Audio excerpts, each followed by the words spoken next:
Hello, Anthony. I'm good. How are you? Always great to see you guys. Pardon this mess over here. I'll put up a... that little area has become a...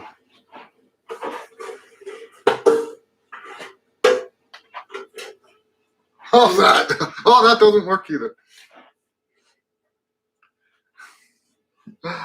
That's been my little black hole for all the stuff I don't know what to do with. Hello, Gabriel. Nice to see you.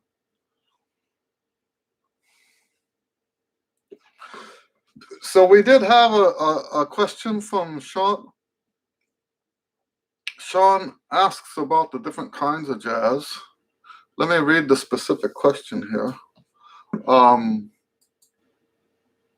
He says, I know there are different types of jazz, and I'm wondering if there is like a classic jazz that all the others are derived from. If so, what is that called? So that really has two answers. You have the historic answer, and then you have the stylistic answer, right? So, hello, Cardo. So Cardo asks, can I talk about large bore and small bore? Yes, that'll be what we talk about next, okay?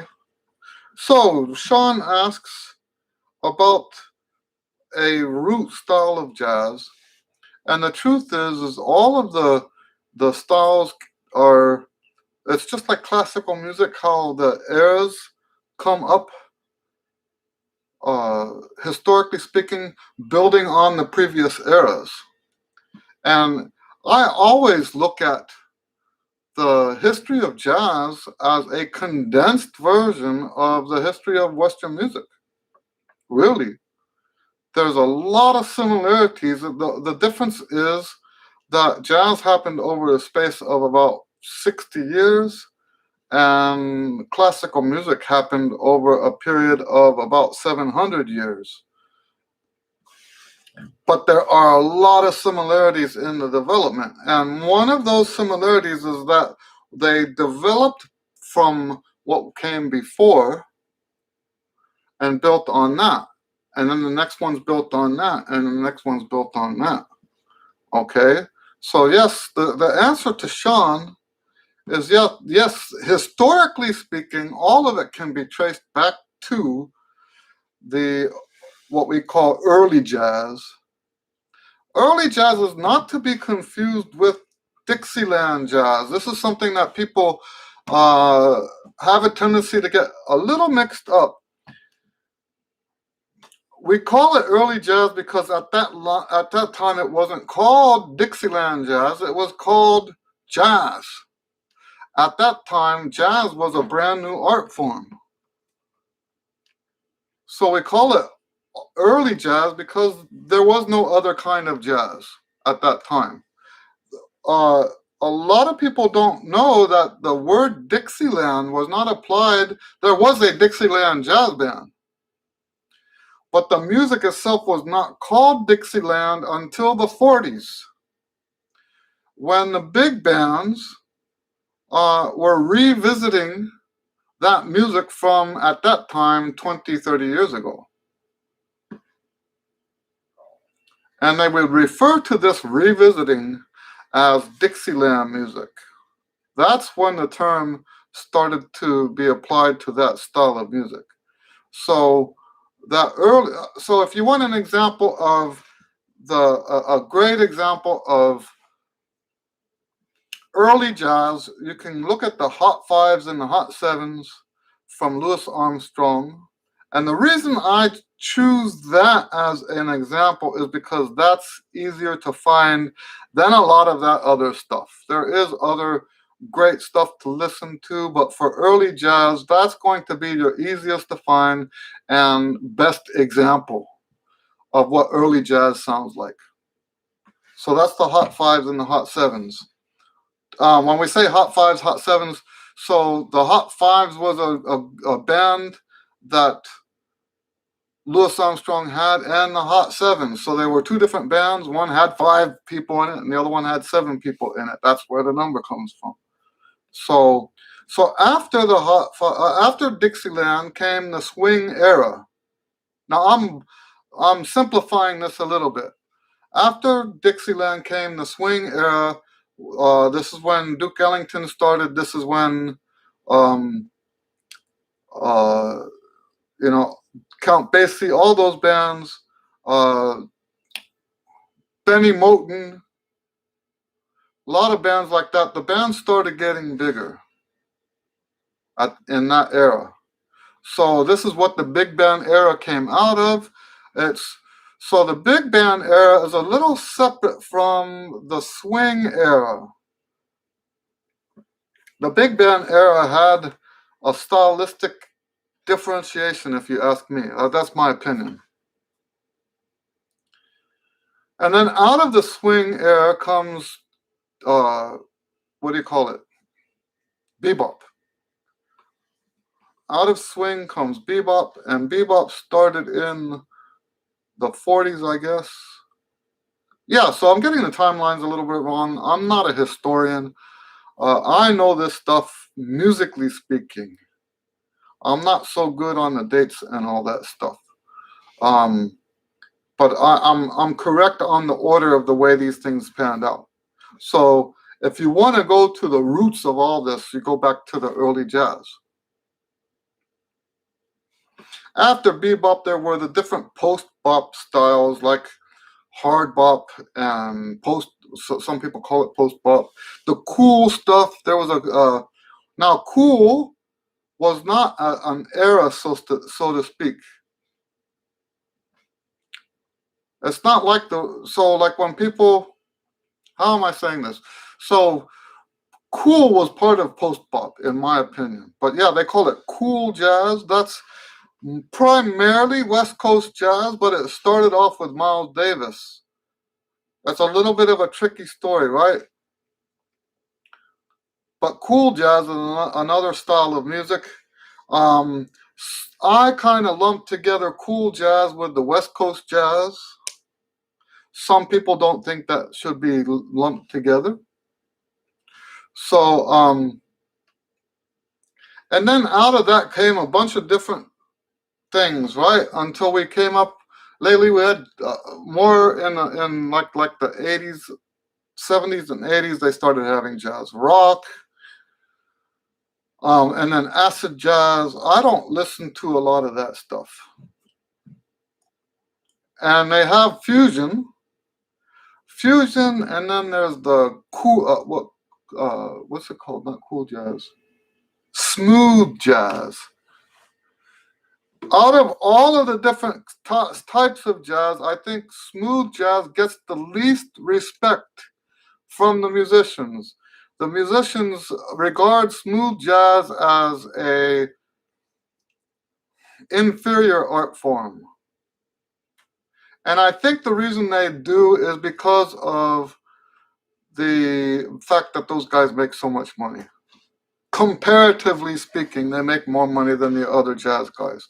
Now, that's the historic answer. Going back, there is another stylistic answer. We do have like a main type of jazz that, and when I was like in the 80s and the 90s, we used to call this mainstream jazz. Wasn't necessarily a style as it was a convention. So mainstream jazz is the stuff you go to the jam session and you play that there.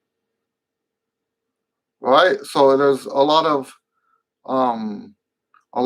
what you call it, standard tunes in mainstream jazz. Anyway, I hope that, and then So speaking stylistically, mainstream jazz would be like the one that all the other ones come out of, stylistically speaking. It's not historically accurate, but stylistically, most people get into mainstream jazz first, and then they branch out from there. All right, so I hope that answered the question. Let's move on and answer some others. Cardo says, could we talk about large bore versus small bore? That's not an easy topic, right? It's one of those topics that seems simple on the surface, but the deeper you dig into it, the less sense it makes, right? I just saw a conversation between trumpet players, and they were talking about one of the local classical guys, how he's now playing on a medium bore, not medium large, so smaller than medium bore, a medium bore Bach trumpet. And I forget who I was talking to, but he was saying, hey, I know what it was. It was in the big band that I played with. And they were saying how, hey, that might be a good idea because the bore is smaller and he gets such a big sound on it. See, a lot of people think that if you get a larger bore, you're going to get a bigger sound. And it's not really true. That's not how it works. You know, we have to balance resistance with air. By shrinking one resistance to a tighter resistance, what happens then is you now have the luxury of loosening up on some of the other resistances. So if you have a smaller bore horn, that's going to be greater resistance, but because you have a smaller bore horn, you can relax this a little bit more. And the tone that you get on that instrument can be actually darker and more warm than the tone you would have on a large bore instrument. So really what you have to do is find what works best for you. Now, my first time playing on a large bore trumpet, it was like someone flipped the fog switch off. It was, and I don't know, you know, I love large bore horns because I like what I sound like on that horn. But you know, this horn that I play lead on is not a large bore horn. It's probably small bore. I don't know that for sure. I haven't looked at the specs, but it is probably a smaller bore. And I had a compliment from one of the pros in town, says I get a big, deep sound on that horn with that mouthpiece. It's a shallow mouthpiece, my shallowest mouthpiece, and on that horn. So obviously I'm doing something to compensate on that horn to get a bigger sound than just a puny sound. I hope that makes sense. So yeah, that's the basics of small bore versus large bore, is that you really just gotta find what works for you. There is no, the biggest thing I can say is that the stereotypes are just wrong. The stereotypes are wrong. It's not, bigger does not give you a bigger sound. Bigger bore does not give you a bigger sound. If it does give you a bigger sound, it means you were playing wrong to begin with. And when I tell the story about when I first played on a large bore horn, I'm not saying that my sound went from a puny sound to a big sound. I'm saying that the sound that I heard on the new horn was a sound I wanted. I'm not talking about how good it was. I'm talking about how well that sound matched my personality.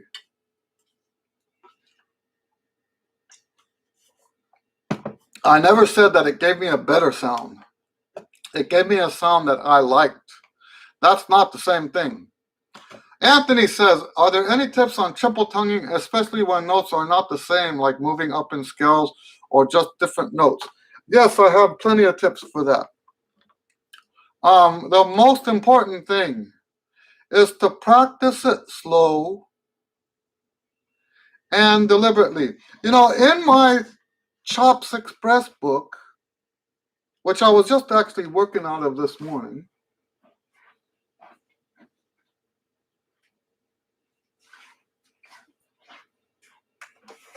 let me put this up here so you can see it. When I wrote this book, I wrote in the very highest routine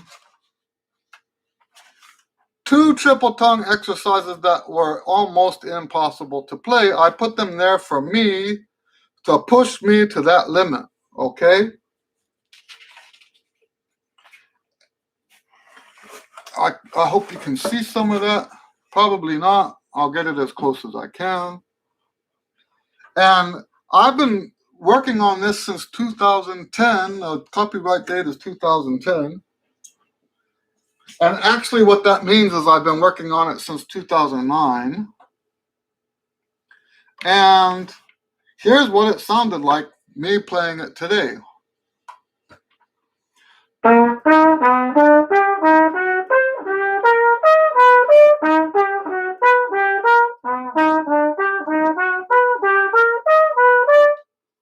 I'm playing it that slow.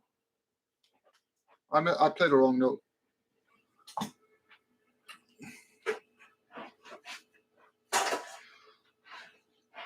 Good thing I don't worship the trumpet gods, huh? So, what we want to do is practice very slow, like that kind of slow, and very deliberate. Ta ta ka ta ta ka ta ta ka ta ta ka ta ta ka ta. Okay? We want to be very slow, very deliberate, do it over and over and over again. A lot of people like to do the speed things up as you go. I'm not a big fan of that anymore. I used to teach that. I think it's far, far better to leave the tempo where it is and do it at that tempo 50 times.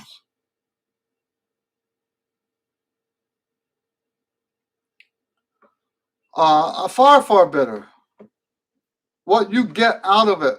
So we get in the wrong mindset sometimes, right? We think that the speed is the objective.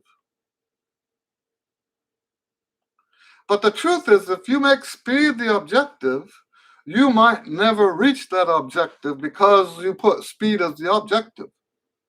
If you put familiarity, see, this is part of my new familiarity approach, right?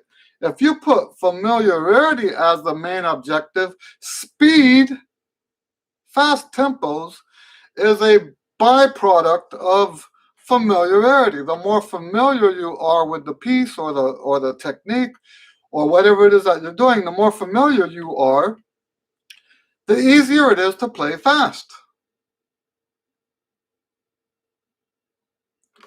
And how do you get greater familiarity? You get familiarity from practicing slow. You get familiarity from practicing very deliberately.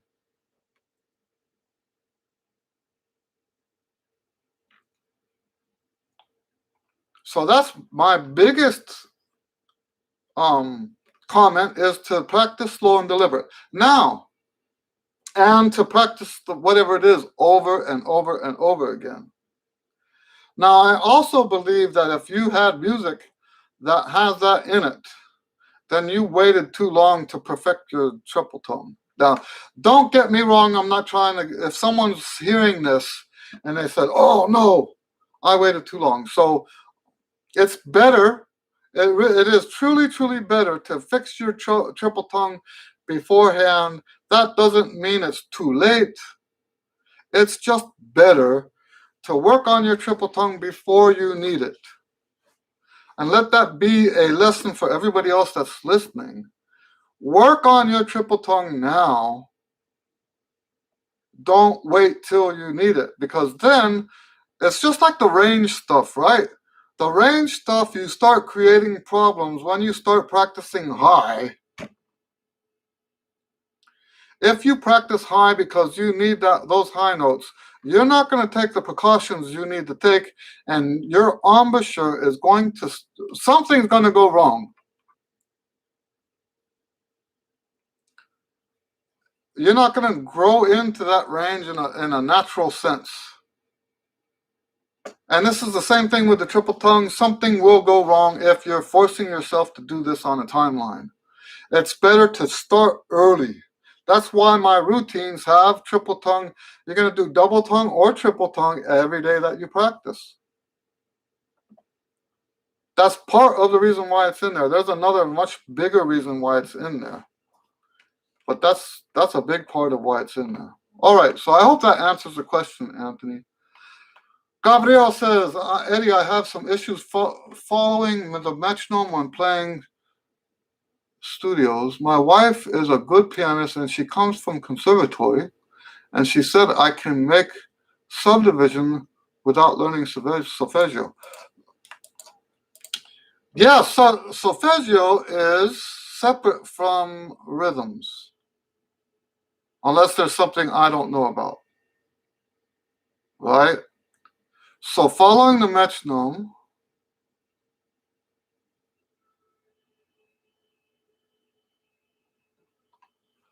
yeah, so I agree with your wife about, if I understand what you're saying, I agree with what your wife says about the subdivisions. I'll tell you about an epiphany I had. I love working with the adult beginners, right? I mean, I love working with everybody, but there's something special about the adult beginners because they're intelligent enough to give me the kind of feedback that helps me grow as a teacher, helps my methods get better and stuff like that. And I had this one Chinese student, and when I say Chinese, he's from China. And I remember trying to explain the whole metronome thing to him. And I realized, in the effort I was using to explain it to him, and then I had a gig at noon. He used to have on Saturdays, I think, a 10 o'clock lesson. I had a gig at noon or around there, a big band gig, and I got to the gig downtown, and I realized in the middle of that gig that the majority of what I spend my time doing on the gig is counting. What's going on inside my head, if you were to take all of my mental energy and divide it up to the different tasks, most of what's happening on a big band gig for me is this counting. You go, so the tune starts, 1, 3, 4, 1, 2, 3, 4, 3, 4, 2, 3. Now that's going on inside my head. I don't have to speak it. It's still going on inside my head. Then when the part comes out, it's like 1, 2, ba ba da ba 2 3 4 1 ba da ba dee ba da ba 2 3 ba da ba 2 3 ba da ba ba ba da ba da ba 2 3. I'm actually saying 1 2 3 4 in all the spots. It was a big epiphany. I'm counting when I'm not playing. I'm counting when I am playing. It's just that it's happening on, like, in the back of my mind. But it's happening constantly, always, always, always, counting, counting, counting, counting. And I think what happens is that a lot of times when we first get started on the trumpet, right, or music in general, right, I think we think that counting is remedial, like something for beginners. Like we count, and then somewhere along the way, we don't have to count anymore. But that never happens. You have to count now for the rest of your life. That's what, it just has to be that way. I tell people, well, I don't know how much we've ever talked about meter on the Q and A, but I tell people that the meter of the music is the heartbeat of that music.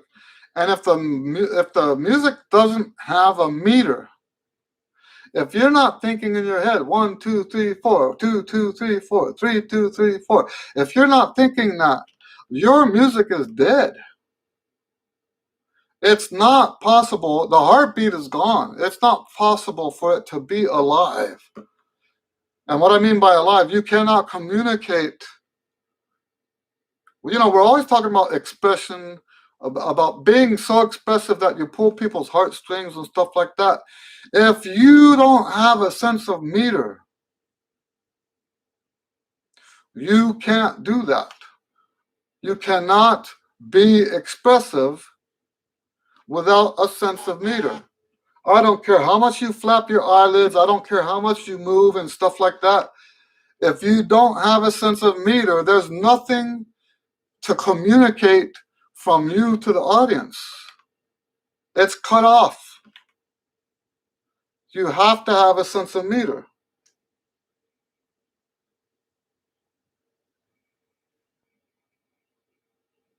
Sorry about that. Okay, so and that goes to what you're saying. I've had this with other students before. They have trouble staying with the metronome, but the reason they're having trouble staying with the metronome is because that the meter is gone. Now, there's another part of this that I discovered with that same student in trying to explain this to him. We don't follow the metronome. So like the word that you use, following the metronome, we don't use that word. If you follow the metronome, you will always be off. We want to be in tandem with the metronome. So we want to, and this is how I approach that, right? The vision, the mental vision I have, the oral vision I have in my head of what this music should sound like when I'm practicing with a metronome should include the metronome. So when I hit that note, that first note, bah, my ear hears when that note hits the click of the metronome. You have to envision it that way. You are playing with the metronome. Here's one more thing on the metronome stuff. I have a rule for my students, and we do break the rule sometimes depending on the context. I have a rule for my students that when the metronome is on, we do not keep the beat ourselves.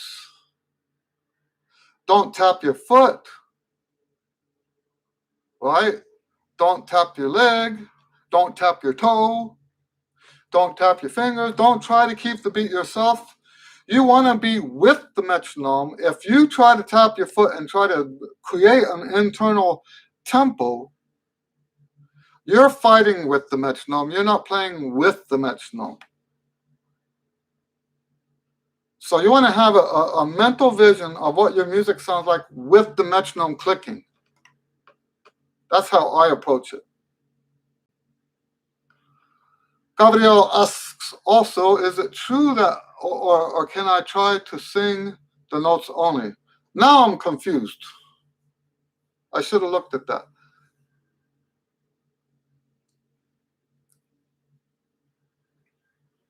So you don't have to sing solfeggio. If you already know solfeggio, then you can use solfeggio as a tool for learning your trumpet. If you don't want to learn solfeggio as a new skill, then I don't have a problem with that. I hope I haven't been way off track with that. I might have misunderstood your original question.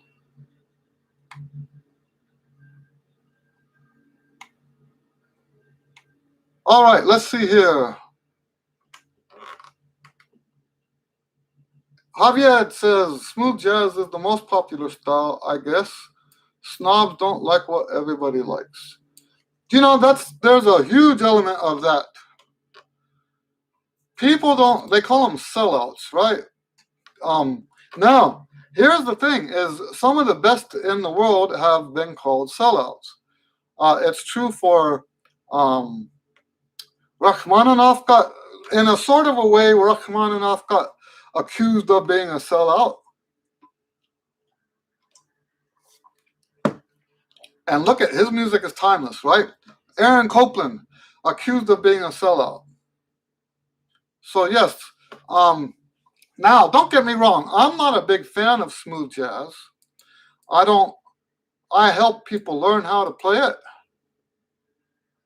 And there are a few tunes that I like myself that I play. Like back when it used to be called jazz rock,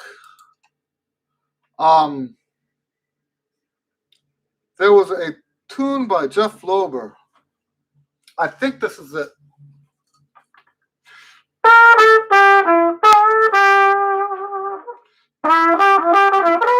Right? I think that's the tune. Tune 88, if I remember right. And I used to play that tune a lot. And technically today we would call that smooth jazz. There's other smooth jazz things I've played, like Mr. Magic and stuff like that. Those are good tunes.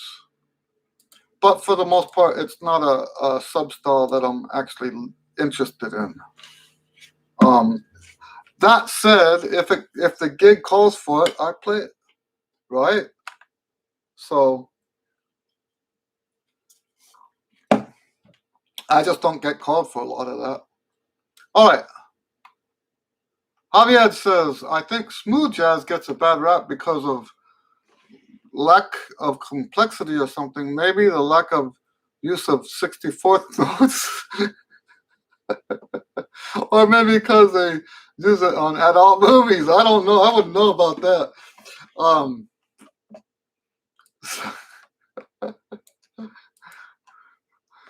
For relaxation purposes, right?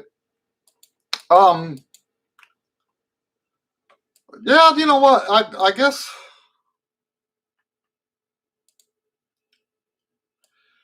part of it is that, right? Because they're not using so much technique.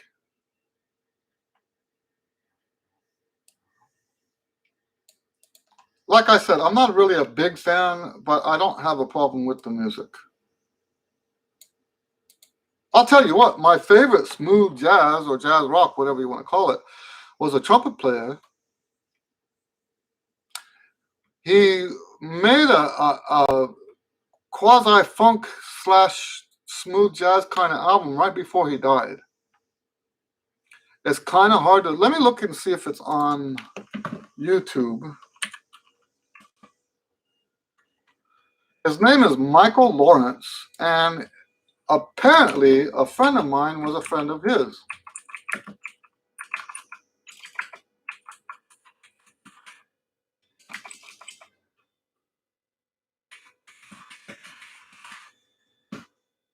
And I've heard stories about him. Yeah, look at that. So there are some recordings of him on... He's played with 11th House. But here's the one I'm looking at. The name of the album is Night Wind. If you put Michael Lawrence, Night Wind, that's my favorite smooth jazz album.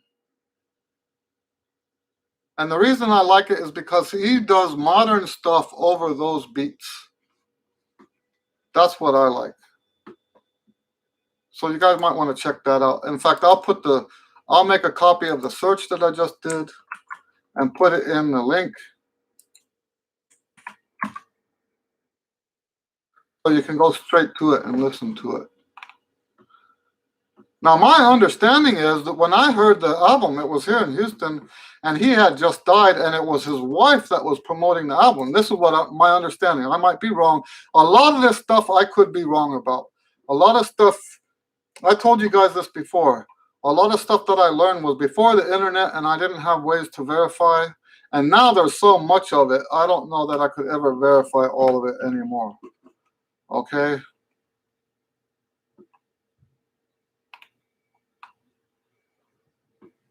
Javier says smooth jazz is the most popular. Oh yeah, we already said that. Cardo says, thank you, Eddie. You always give very clear explanations. Well, thank you. What are your thoughts on building up endurance? I think endurance is a byproduct of strength. And so to build endurance, you build strength. So all the same stuff you would do to get range is the same exact stuff you would do to get endurance. So that said, I also have a different approach towards endurance. I believe that endurance is one of those things that you should approach from both angles, right? So you should build your chops so that rarely do you ever have a situation where they are challenged. That's the first thing. But then you have to have skills so that when you're on the gig, you don't just wimp out just because you start to get tired. I like to compare it to long distance running, right? Um, Now, I would love to get back into long distance running again. I did start a very short run. I even sprinted it yesterday, which was lovely. Oh, it's just a very short run, though. Um, but back in the days when I was running like over 10 miles at a time, when you get tired, your glycogen is all coming out and you like have no energy. And there's a temptation to like slouch over and you know, just get through it. But if you do that, you will damage yourself and you'll make yourself even more tired. So you have to, when you get to that point, you have to exercise willpower and self-control, and you have to make yourself run with the same form, right?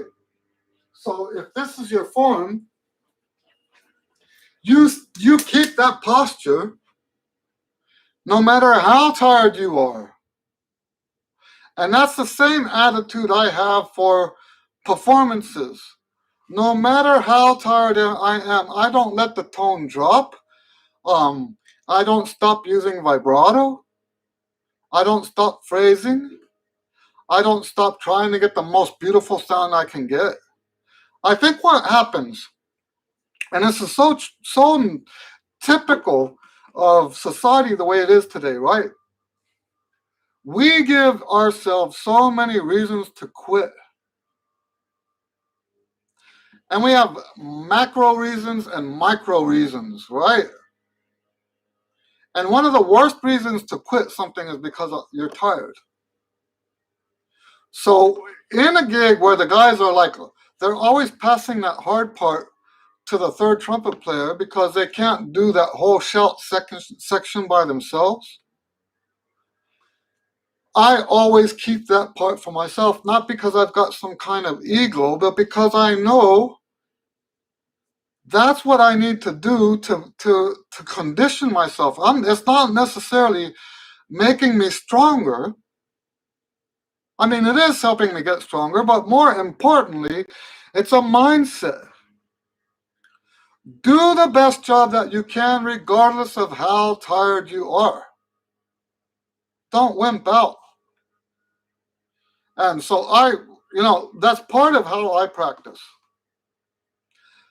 I try to practice to the point of fatigue. Now, here's the thing, is I do it on purpose. So there's times when, speaking about running, right, I reach my fatigue point on the lips much sooner if I was just out running 12 miles. So I always schedule my hardest routine for the same morning that I just did my longest run. And I'll tell you the truth, I can hardly get through the routine and it sounds horrible. But I'm making myself get the best sound that I can get. I'm not letting the tone drop. I'm not letting the pitch drop. I'm not letting my horn fall down. I'm keeping everything just like it would be if I was fresh. Then when I get on the gig, there's nothing that makes me on the gig. Never is there anything that makes me that tired. Right? So when I get on the gig, I just don't have those kind of problems. I just don't have those kind of problems. Anyway, so yes, the main answer is build your strength. But then I think most of it's a head game. Endurance is a head game. Most people, it's the same is true with running, right? Most people quit too soon. They weren't really as tired as they thought they were. What they were, here's the truth about long distance running, right? Most people stop because they get uncomfortable. They're not truly tired. They just got out of their comfort zone. The muscles start to burn, the things start to ache here and there, and they stop running because they're not comfortable anymore. And it's the same thing with endurance. A lot of times we stop, and when I say stop, when I say we quit, we don't necessarily, I don't mean that we take the horn off the lips. What I mean is we stop caring about how good it sounds because now we've got an excuse for how bad it sounds. Oh, I'm tired. And so now the pitch is going to be out, the phrasing is going to be off, right? Because when people are tired, they start having that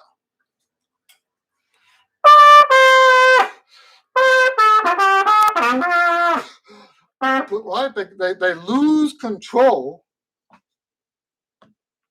They allow themselves to lose control because they have an excuse now. They're tired.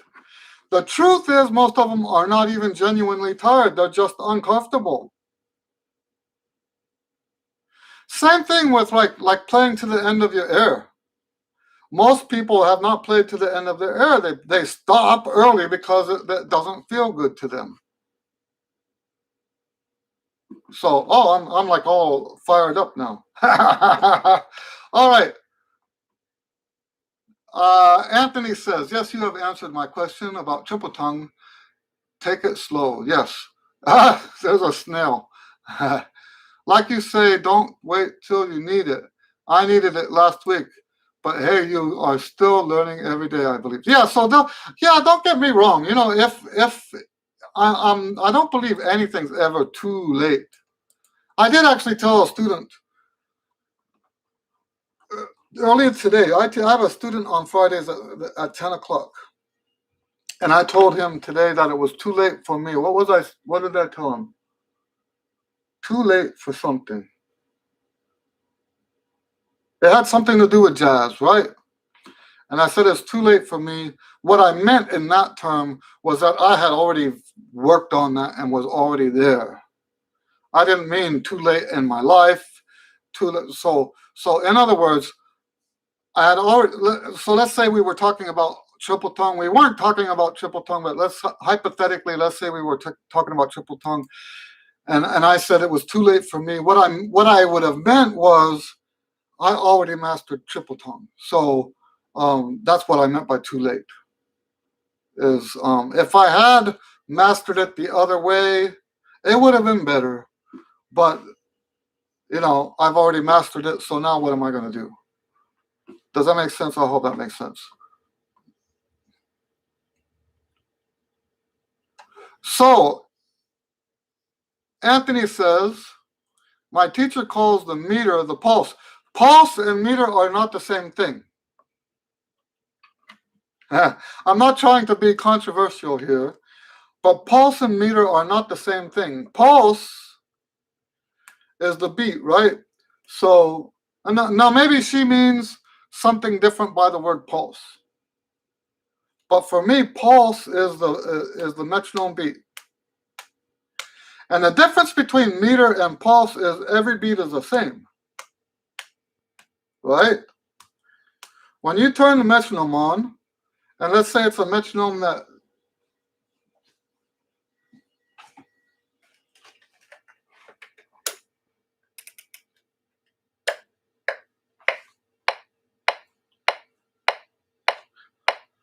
that's a pulse. And any one of those could be beat 1. Okay? Meter has strong beats and weak beats. And it also has subdivisions.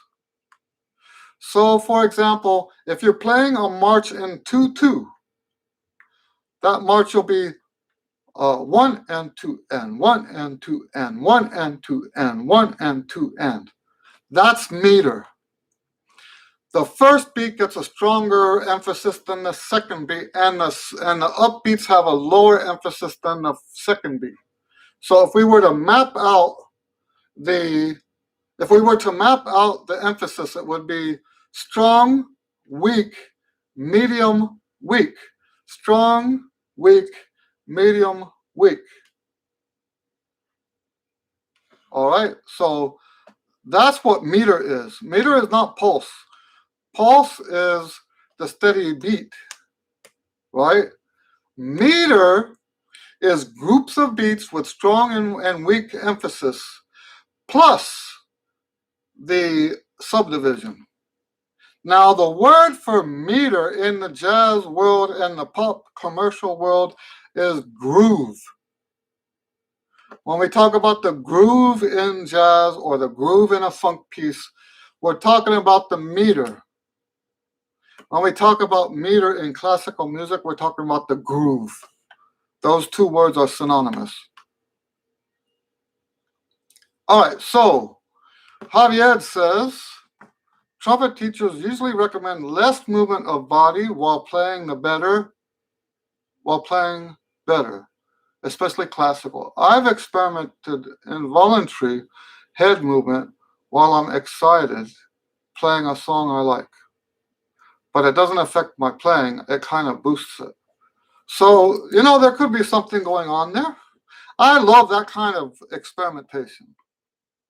If it wasn't for that kind of experimentation, my method wouldn't even exist, right? I think it's good to experiment with that stuff. So you're on the right track as far as I'm concerned. I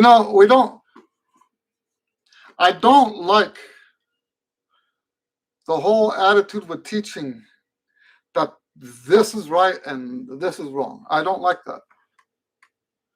It really has to be. Now, if you want to be part of that culture, let's say you want to be an orchestral player and you take lessons from an orchestra guy, then you must do it exactly the way they say. And not because they're right and everything else is wrong, but because you want to be part of that culture.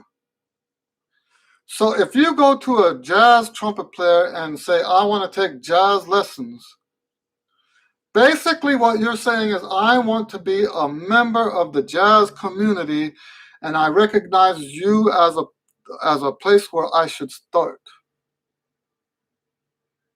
So remember that I'm very, very big on the cultural side of what we do. So when you do take lessons that way, when you're trying to be part of a jazz community, then or any kind of musical community. It could be salsa, it could be classical, it could be chamber music. Then there are social rules that you must follow. And so that sounds like a contradiction, right? Because the trumpet teacher in me wants to tell you that's not true, that's not true, that's not true. But if you want to be a classical player, you better be part of that culture. And what they say is true is now true.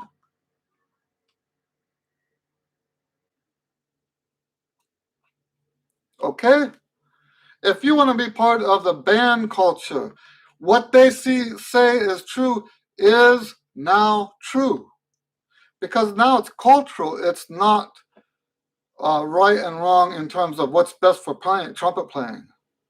Now you're learning to be part of that culture, and that's a whole different art. Okay? So, yes, it is a contradiction because I just teach you how to play the trumpet. I do teach jazz stuff, but you're not going to get the cultural stuff from me. I have too much other stuff that I do. I'm barely even connected to that community anymore.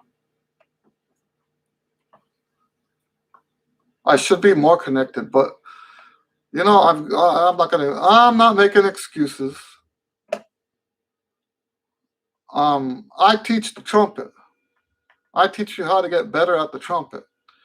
If you come to me and ask me what's the right way to play something, I'm going to say that the right way to play it is the way that you want to play it. But if you come to me and say, I want to be a jazz player, then I'm going to tell you, you better get connected to the jazz community. And we can talk later about how you do that. You don't necessarily have to be, like having jazz friends or anything like that. I mean, even that would be kind of offensive, actually. Hey, I want to learn how to play jazz. Will you be my friend? Oh my, oh my, oh my, oh my. But there's some people that would do that.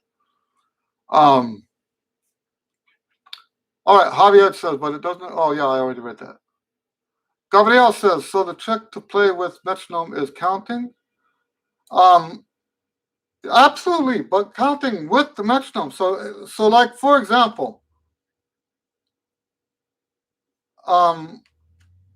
maybe you don't know about this counting system. So if you have, this is where it would be good to have, like I could share a screen, and I just don't have that because my computer is not powerful enough. So if you have, let me just grab a piece of music.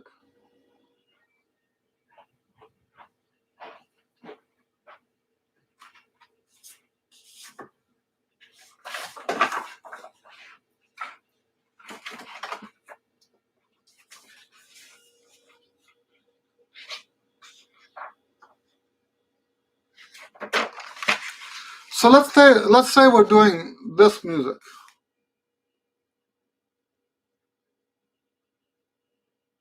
And we go, so it's in 3/4, so we would actually sing, or not sing, but chant 1 and 3, 4. Well, I'm saying 4. Ha! I told a student today, I said, do as I say, not as I do. 1 and 3, 1. 1 and 2 and 3 and 1 and 3, 1. 1, 3. You see what I'm saying? So we actually have a counting system. And I was going to do a video on this a long time ago so that you would know what to say on what beats and all that stuff. But I just never got around to it. But that's, if you were to count that with the metronome, 1, 3, 1, 1 and 3 and oh, I'm tired. 1 and 3, 1, 1 and 2 and 3 and 1 and 2 and 3 and 1. Okay, when you do that, you're teaching yourself the meter. So that counting stuff is actually very important. I don't teach it nearly as much as I should, and the reason is there's in the back of my mind, there's this, I guess, fear. I don't like admitting that I have fears, but there's this fear that my students would quit if I made them do too much of that. And here's the thing: is my reputation is to a place right now where I shouldn't be afraid of stuff like that. Okay, Cardo says, do you think different equipment, trumpet or mouthpiece, can affect endurance? Sorry, I'm missing the interrogation sign on my. Okay, so yes, absolutely. I've talked about this before. And in fact, I had a student the other day was talking about endurance on the horns. And I showed him my horn, right? I told him, I said, everything is harder on this trumpet. Everything is harder. And make it harder. Even put it's even more difficult if it's got this mouthpiece in it. And I gave him not my mouthpiece. I don't share mouthpieces. I let him play on the horn, and he couldn't even get to the top of the staff. That's how hard that horn is to play. And so, like the mouthpiece, right?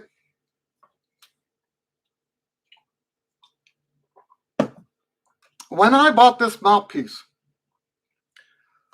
I had just finished a couple months earlier. I had finished the trumpet, the Chops Pro book, Trumpet Chops Pro, and my endurance was, when I first wrote that book, it kicked my butt, and then I stuck to it, and the endurance went up, and then I bought this mouthpiece, and this mouthpiece cut my endurance to 1/3 of what it was before this mouthpiece.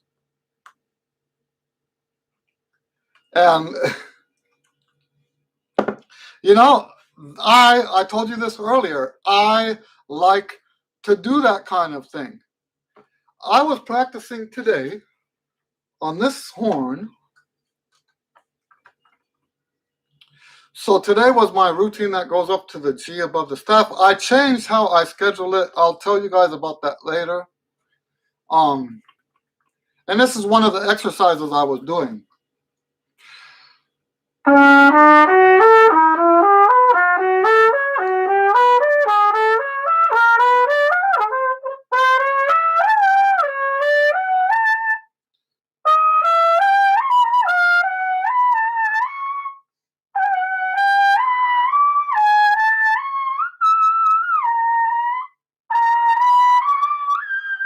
So by the time I get up past high C, all these notes are just like nebulous, right? There's no center on those notes. So I'll give you an example, right? I'll play a high C, and I'll just smear the notes up and down.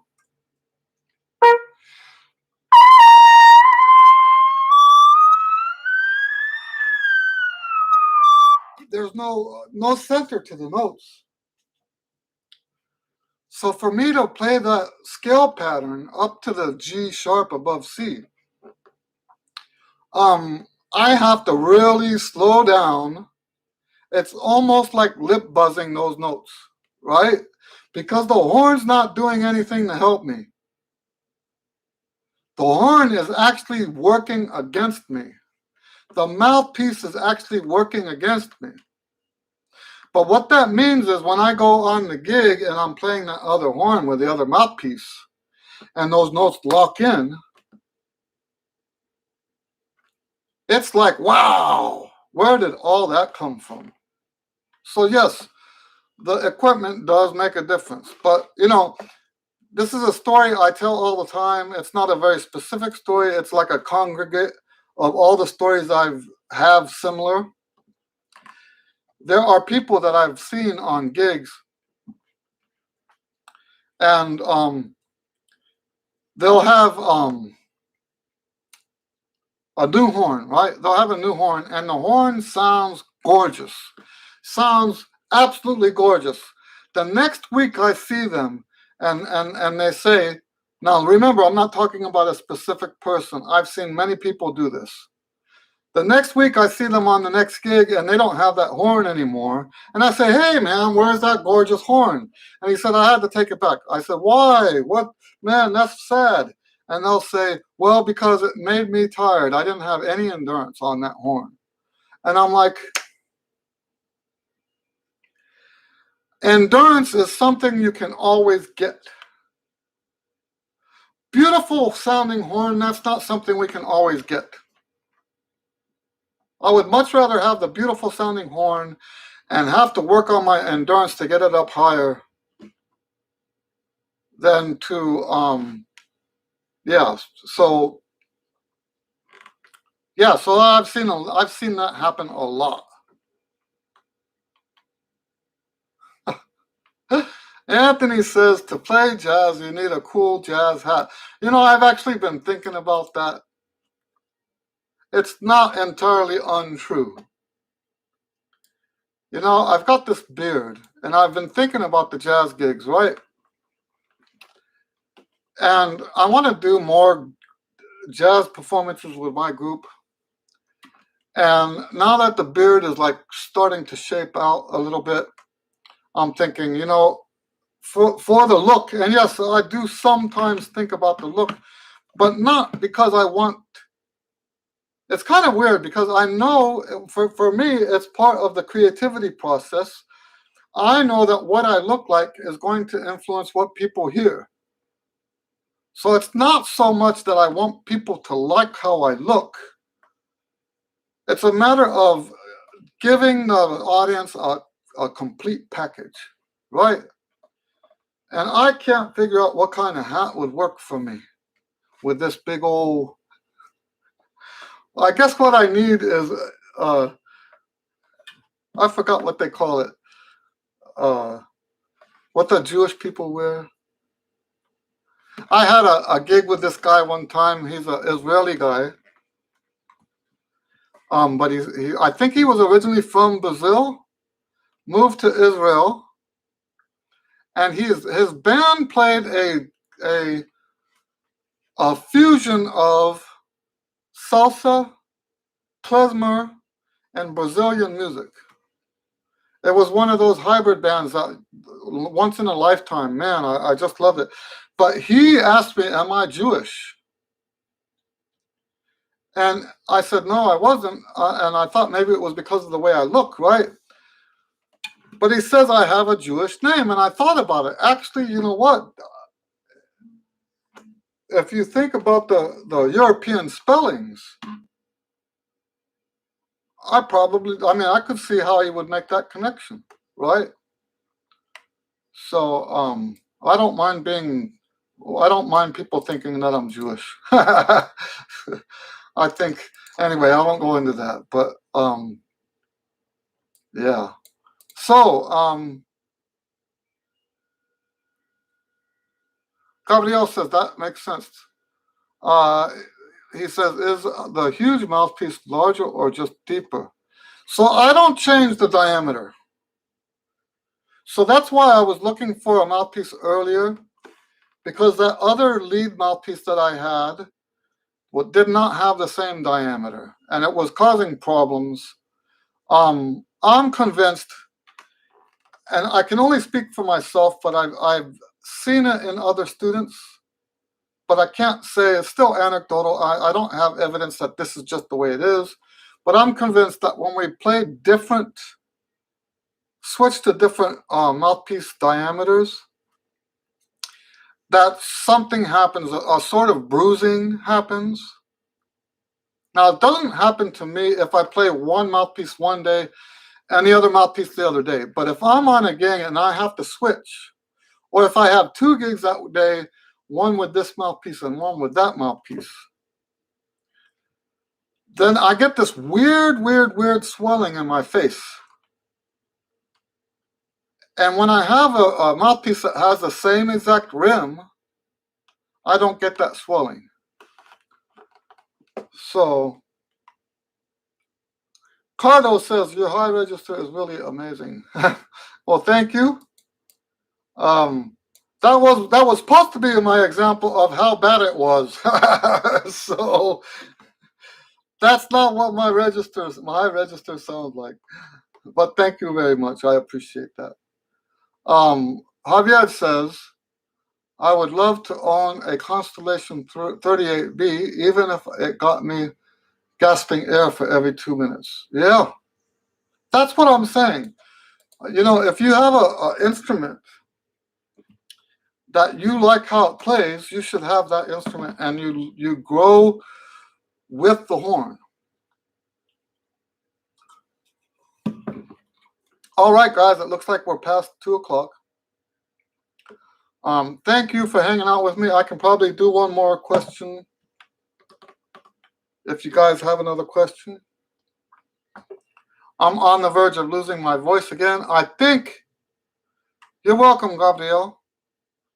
I think it's because I teach that lesson beforehand.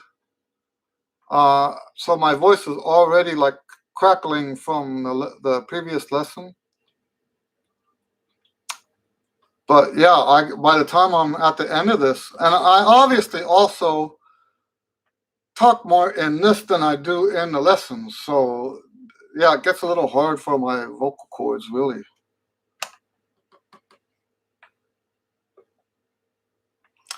So, all right, guys. Well, thanks for hanging out. God bless you guys. And I always enjoy doing this with you. Oh, well, I wanted to ask you one thing. Did you enjoy having a guest last week? Um, yes or no? Because I'm thinking about doing more of that, but if you guys don't want that, you guys are my regulars, right? So um, if you would like more guests, I'll have more guests on here. Mostly just local people. But I think it kind of changes things up a little bit, gives us other things to talk about. So let me know. Please let me know if you like the guests. Hey, Anthony could be one of our guests, right? Anthony, you could come over and maybe Papa Walker too. We can have you guys as guests one day. Right? Because I know you guys are both local. All right, so guys.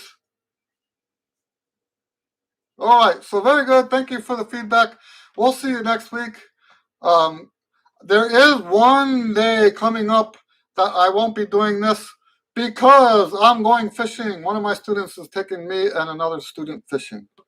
So I'm looking forward to that. All right. Okay. God bless you. We'll see you next week. Have a great week. Bye.